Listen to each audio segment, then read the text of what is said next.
Internet দেখে দেখে রান্না করার ভূতটা মাথা থেকে বেরিয়েই গেল। কি কাণ্ড হলো দেখো তোমরা সবাই। হ্যালো বন্ধুরা, কেমন আছো তোমরা সবাই?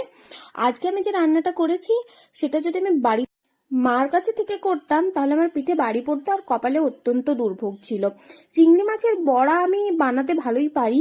এটা আমি একটা খুব প্রখ্যাত চ্যানেল থেকে দেখে ভাবলাম বানাই। সেই কারণে ওই মুসুর ডাল ভিজিয়ে রেখেছিলাম, কুচো চিংড়ি এনে সেটাকে বাছি করে ভেজে আমার তো মানে ভাই বলছিল দে ওটাকে আমি এমনি ভাজা খাবো, ওকে তো ভাজাটা খেতে দিলাম না। এই যে ওকে বললাম ভালো একটা জিনিস খাওয়াবো, একটা দিদি এসেছিল বেচারা বড়া খাবে বলে। আমার দাঁড়াও, তোমায় আমি বিকেলে একটা দারুণ জিনিস খাওয়াবো। সেই দারুণ জিনিস খাওয়াতে সমস্ত কিছু ইনগ্রিডিয়েন্ট ওই ভিডিও দেখে যেরম যেরম বলেছিল ওইভাবে দিয়েছি, ব্যাস। তারপর তেলে ছাড়লুম।